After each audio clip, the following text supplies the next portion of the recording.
Welcome back to the Self-Esteem and Confidence Mindset podcast with me, Johnny Pardo. Today, I welcome Clement onto the show where we've been talking about self-confidence, mindfulness, and much, much more. So just a quick introduction to Clement, and then we're going to dive into the conversation today. So Clement is a Belgian-born investor and author with a fascinating journey. Moving to the US at the age of 6, Clement's work has taken him around the world, accumulating in his insightful book, The Idea Space, The Science of Awakening Your Non-Self, which I'm looking forward to talking about. So with over 130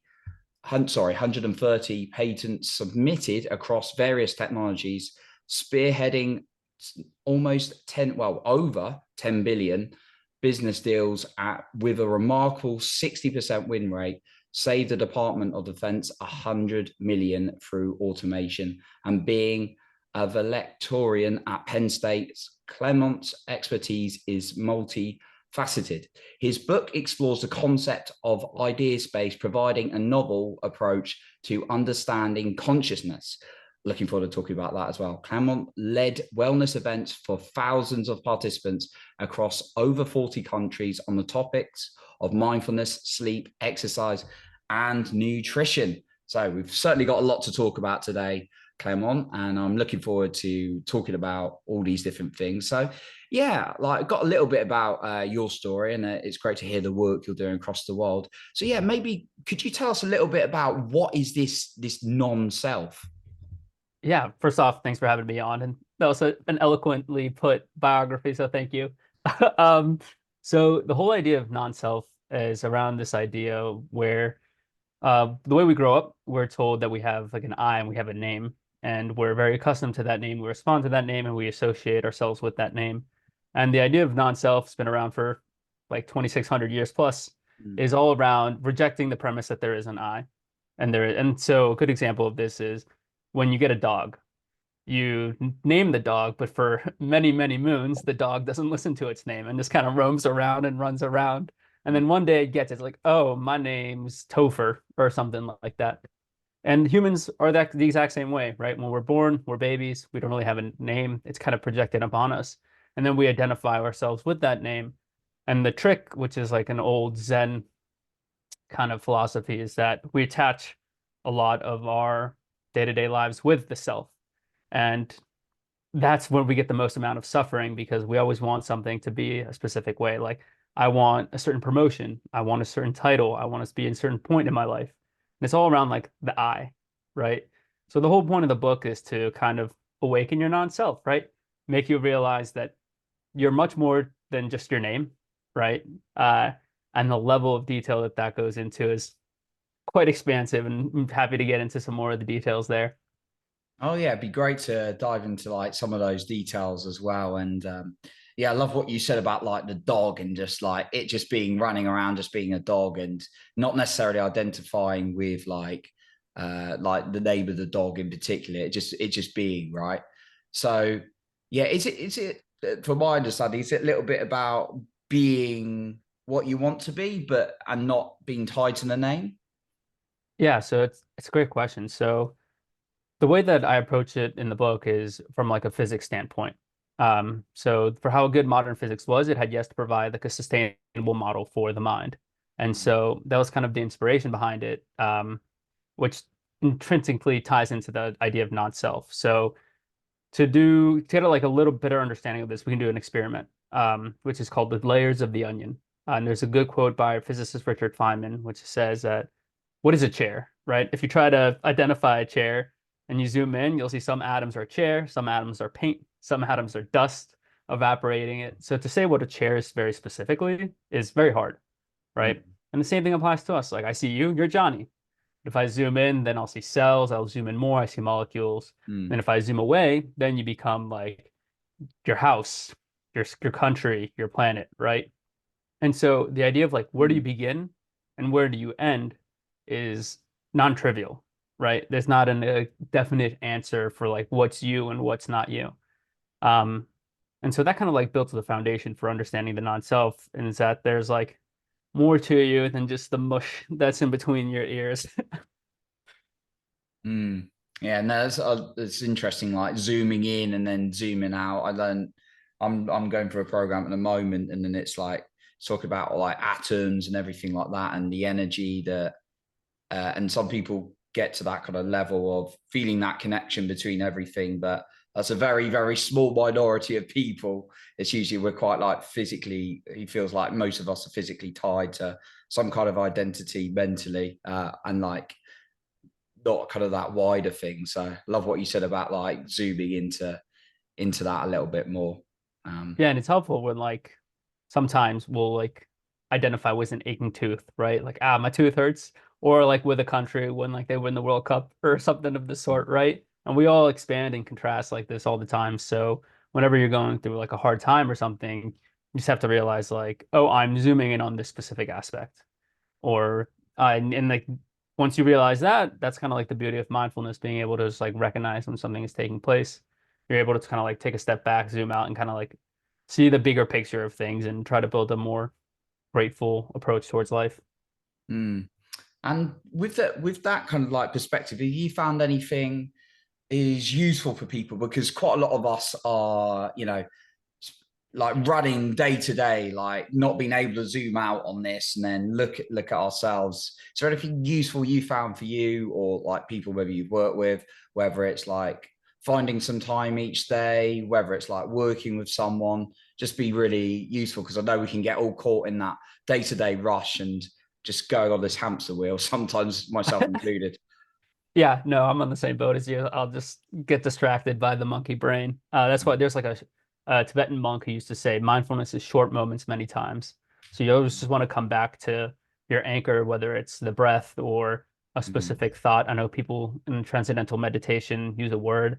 But for me, I like there's a good quote by Einstein where he says there's two ways to look at the world. One is as though nothing is a miracle. The second is as though everything is a miracle. And so when you realize like everything is a miracle, you're kind of like a child looking at it from like with the first time, like, oh, this is so nice.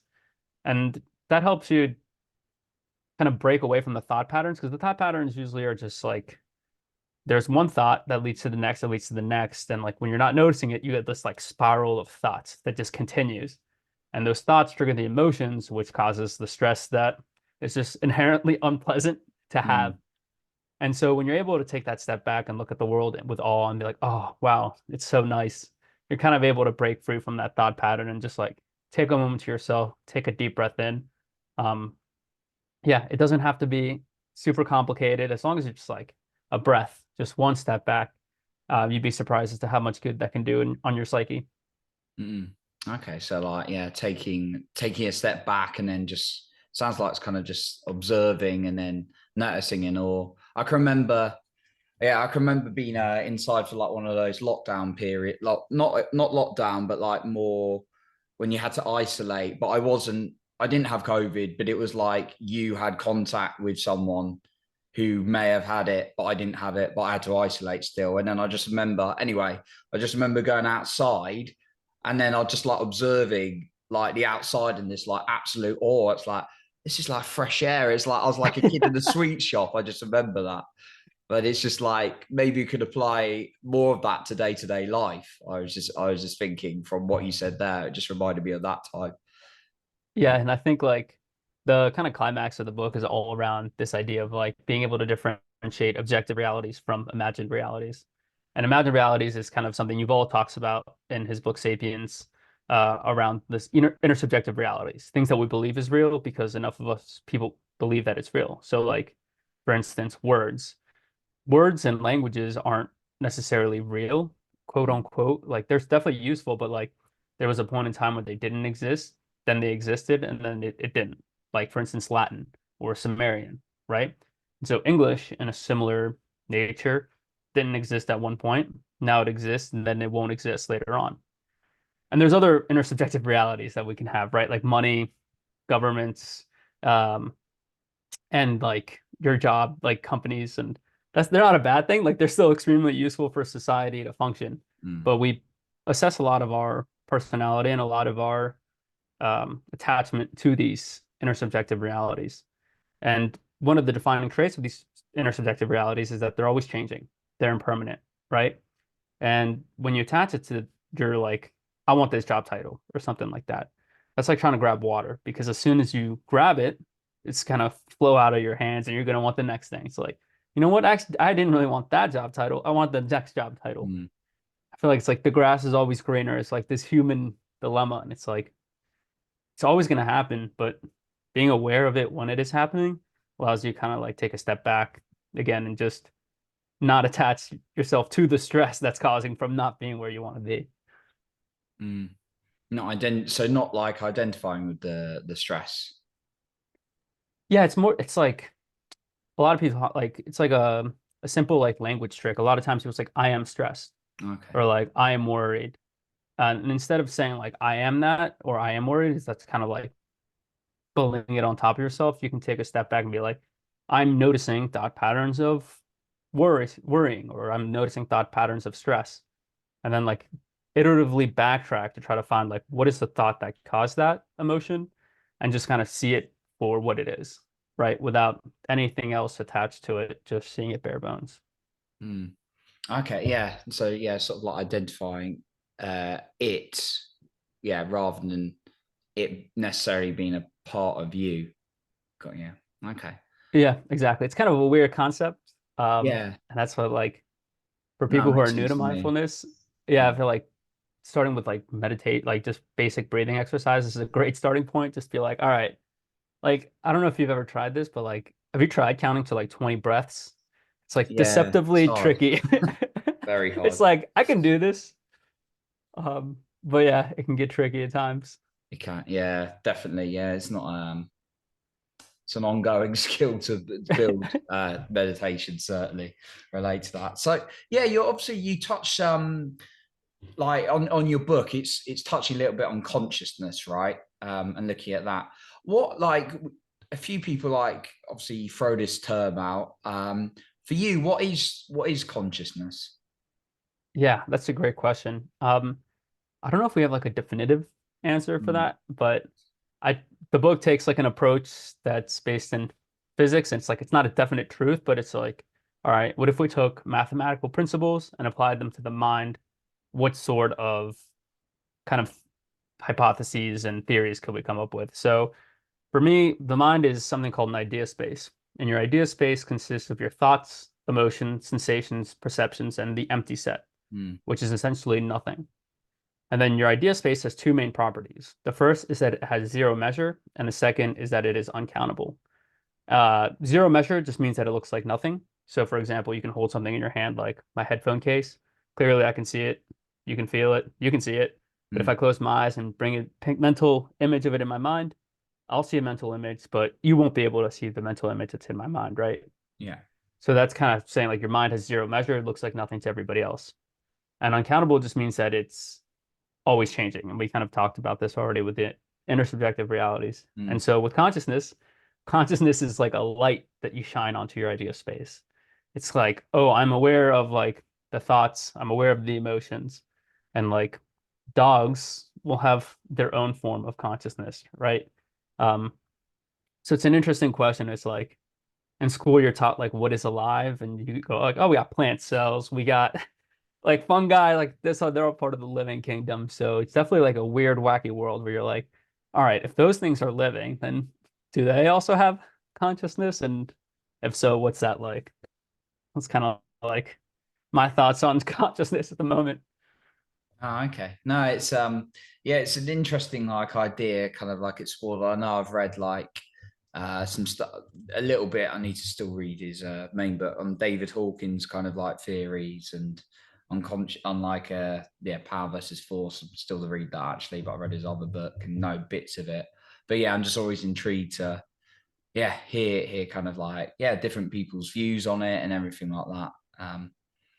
But yeah, it's yeah, essentially um, yeah, it makes a lot of sense what you're saying there. So with your, um, when you're trying to really make decisions, is there a good state? Do you find it's useful to get into sort of a mindful state or do a bit of mindfulness before that? Is there any kind of like practices to make decisions? Because quite a lot of us are just making them in like reactions and And I know it's a hard thing, and lots of people listening to this definitely struggle with decision making. Yeah, decision making is not easy, and Mm, I feel like every moment in life is like a choice point in a way, so that makes it even harder. But mm, I have a little like trick I use, and it works for me. I'm sure everyone has like their own trick. For me, it's like there's three yous. There's the past you, there's present you, and then there's future you. So then whenever you need to come up with a decision, you say, what would past me do? What would present me do? And then what would future me do? And then obviously it depends on what future you wants, right? And then you just kind of give an arbitrary weighting to the three U's based on like the situation at hand. And like sometimes future you could greatly outweigh past you, right? Sometimes past you has more say on the matter. But I think that's like a good framework that develops like a sense of like who you are, what you want right now, and then where you want to go. Oh, I like that. I've never heard that before. So there's did you say past, present, and future? Yep, you got Yeah. it. The three U's. Oh, okay. Yeah, that's interesting. With the, I was just thinking that I would have thought there'd be, and again, this is just really intrigued. It's like I would have thought there'd be like a kind of like a past and future, but I guess there's, and then the present would inform it. But is the present one the one that's currently where you're at making the decision? Yeah, I mean, at the end of the day, it's like the present moment is the only thing you Yeah. have. There's a good quote by Joseph Goldstein, who's like a meditation guru, who says, "You experience the future as a thought in the present, and you experience the past as a thought in the present." It's like perfectly encapsulates like Mm, like life in a way. Um, so yeah, so like even though like you'll give these arbitrary weightings to the past self and the future you, mm, at the end of the day, it's just like, all right, what does present you want to do? And I think just being able to like notice that you're at a decision point or notice that you're at a choice point and just taking that step back and taking a breath and kind of calibrating yourself, I think that's really helpful. And then obviously talking the situation through with someone else is also helpful just because mm, like they can bring new ideas that you necessarily wouldn't have had before. mm. And it's such a simple but effective idea from what I'm hearing. It's just like you got this future you just being like, oh yeah, this is how I would decide. But yeah, there might be a past you. I'm just thinking of an example of, whether I invest in something and it's like the future you's like, yeah, this is going to get me to where I am now. And then there's like the past is just like, this very fear mentality, maybe, for example. And then it's, oh, okay, which one do I want to listen to? Obviously weighing Yeah, options. Yeah. like for me, I think a concrete example was like when I was trying to write the book, like I knew I wanted to do something that would like get me out of the 9 to 5 life, right? And like past me, I feel like was all about the 9 to 5 life, like grinding it out, like climbing the corporate ladder and just trying to kill it. And then like future me was like, okay, like maybe you just want like financial freedom. You just want to be able to have your time free. And then present me was just like, all right, well, how do I do that? How do I like put two and two together? And so I think I was able to just like realize that I could code and like but I wasn't like the best coder. And then I've read a lot, so maybe let me just try writing a book. And so that was like a decision point for me where I used that model to be like, all right, let's just get right into it, and then decided to write the book. Oh, I love that. No, I think that's a really great example because I think a lot of people will relate to that or wonder about that as well. Um, so yeah, that's and ultimately that book's what kind of transitioned you out, right, of the old life. Yeah. And then like what about you? What's your like go-to decision making scheme if you have one? Decision making, yeah, mine is I try and connect to the body a little bit more. It's like, just taking the breath and then I yeah, and it's kind of just hearing that kind of like inner voice a little bit more. The old me, like the old me wouldn't have gone anywhere near that, but being able to, yeah, like listen a little bit into that kind of like more heartfelt place because the mind I learned is obviously very, very it's not all bad, but it's very, very like and then when it quietens down from the breath, I find I connect to the heart a lot more. Um, but then sometimes you just have to make decisions on the fly and things like that. But Yeah. yeah, it's Sometimes you don't have time. yeah, you don't have time. But yeah, for me, if I get the opportunity, it's always good to do that, I think. Yeah, that reminds me of like a Jeff Bezos quote where he's like, I try to live my life in a way that minimizes regret. And I was like, Yeah, well put, Jeff Bezos. Makes sense. Oh, a good man. Yeah, very, very credible source Yeah, of right there. right.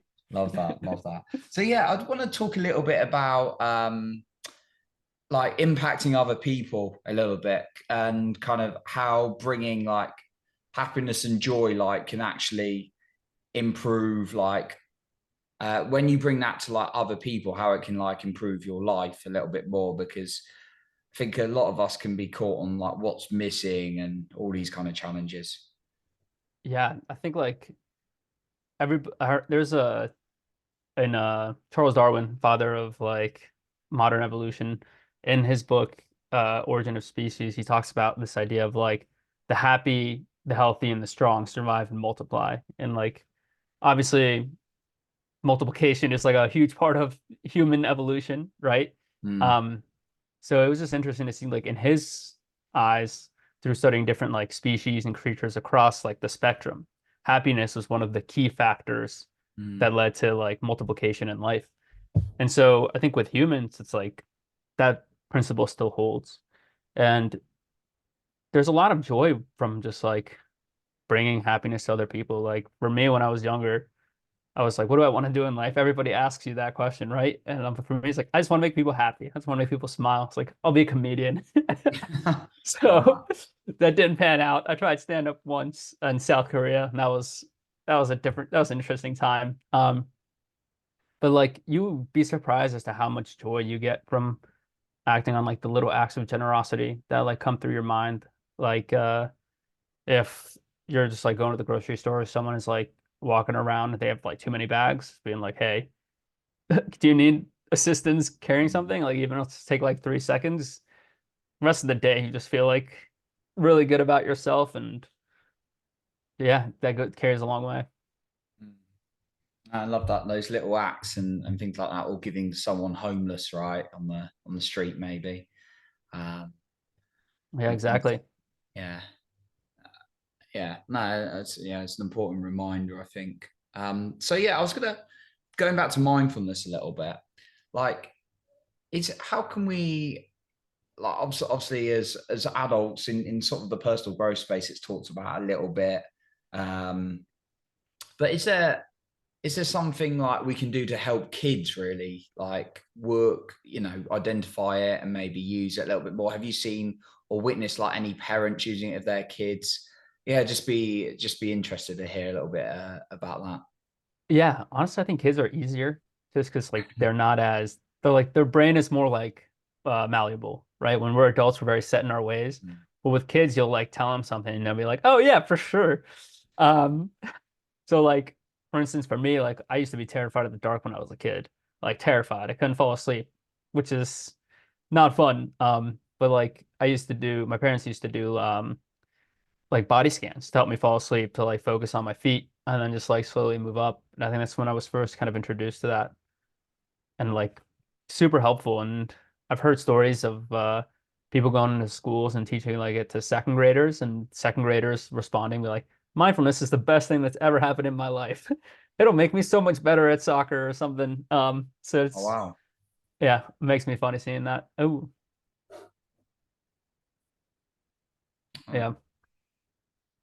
love that. No, yeah, it's certainly a good habit when I've found I've got into it, and being able to do it like by no means perfect again, because it can be get caught in like the day to day, but being able to go back is different. And everyone has like I think you were saying, everyone's got like different techniques, right? Because it's like maybe someone's got the breaths, some people like doing the breath work. I quite like doing that. Some people like just do meditation, maybe sitting in silence. um yeah, so I guess it's a variety of techniques, like we were saying. Yeah. And I think the key is like trying all the different ones out and see Mm, which ones work for you. Like, I mm, think starting with the breath is a great starting point, but like, there's a couple of like different techniques that are like very abstract, but like very beautiful in their own right.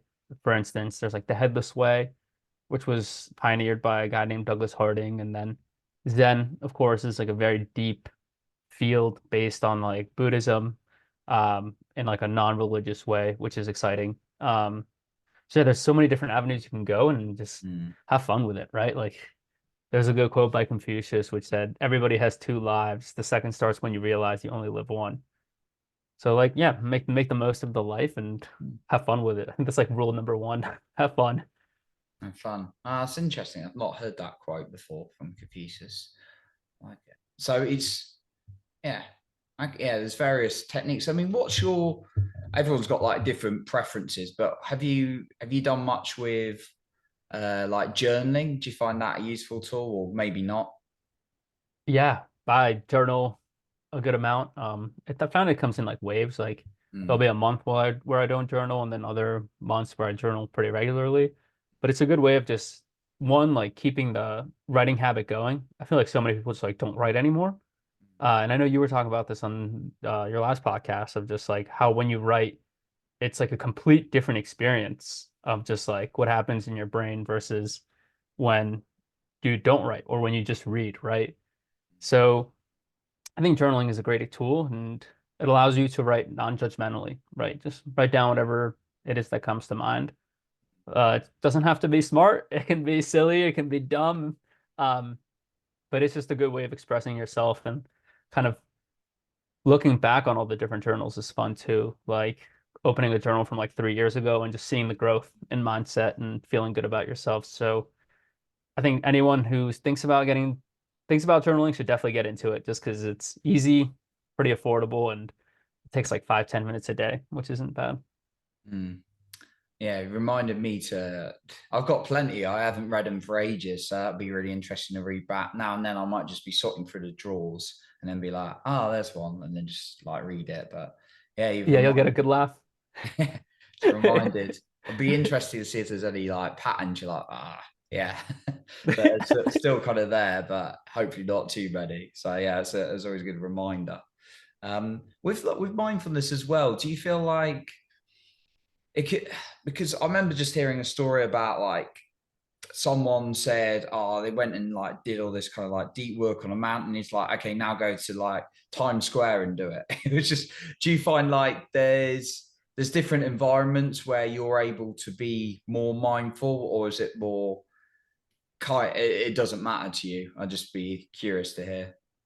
Yeah, I think like being around more distractions is definitely harder. But like the beauty of mindfulness is that you can take it wherever you go, right? There's a good story um around of the Buddha who was this guy named Siddhartha Gautama around like 2600 years ago, who was teaching and collecting alms, which are just like payments. And this guy like set across the lands to search for his teachings. And when he finally found him, he's like, "Teach me." And the Buddha was like, "I'm busy, hold up." But the guy was very persistent. And so finally, after a couple of tries, the Buddha was just like, "In the seeing, there's only the seeing. In the hearing, there is only the heard. And in the thinking, there is only the thought." And I think that captures the essence of mindfulness beautifully, right? Like these like fundamental ideas of thinking, seeing, perceiving, and feeling, or like the base layers of what happens in our mind. And you can do those wherever you go.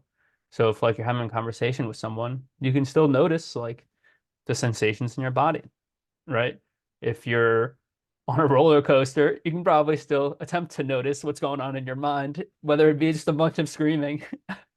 Um, but I think that's like having a meditation practice that's a little more formal, where you like sit down and practice it rigorously, helps you carry that mindfulness into your day-to-day life, whether it's on a walk or anything like that. So it can be done anywhere. It's good to like have a formal practice so that you can bring it everywhere with you. No, I like that. Yeah, just the consistency and finding what works for you, I guess. is Yeah, exactly. Yeah, I quite like the breath work myself, but yeah, I know it's open to different people, which is a great one. So yeah, Clement, just want to ask you. It's something I usually ask guests of the show is if you were to give like your number one tip for someone with their confidence, what would it be? Yeah, that's a fantastic question. I think it goes back to that Confucius quote we Mm, touched on earlier. Like everybody has two lives. The second starts when you realize you only live one. Because a lot of people just don't want to do something just because like I'll do it in later, or like I don't have time to get to it or something. But you really only have one life. Um, and I think once you realize that, that's when the whole world changes and your whole perspective of the world changes. So I think that's like the biggest key or of advice I can give. It kind of links to when you were like, I'm going to start writing this book as well, for example. Yeah, literally, that's when I like first read that quote too. So you hit the nail on the head there. It's good. Yeah, good timing. No, it's good to hear. Written books myself as well, so it's always good fun to do that. I'm glad it's something you found joy and move forward with. So great. So yeah, Clement, obviously been a pleasure to talk. We could cover so much more. I know you've got a lot of things going on, lot of passion. But yeah, like where can the listener find you or find out more about your work if they want to do that? Yeah, this has been awesome. So thanks again for having me on, Johnny. If you want to find out more, theideaspace.io is my website, and you can download the first chapter of the book for free if you're interested. So I think that's like the best place to reach me. Awesome. Yeah, we'll be sure to link that up in the show notes so you can get some great value in that book. So once again, Clement, thanks so much for coming on today. Yep, thanks for having me, Johnny. Awesome. So that concludes our episode for today. And remember, you are in control of your own self-esteem and confidence.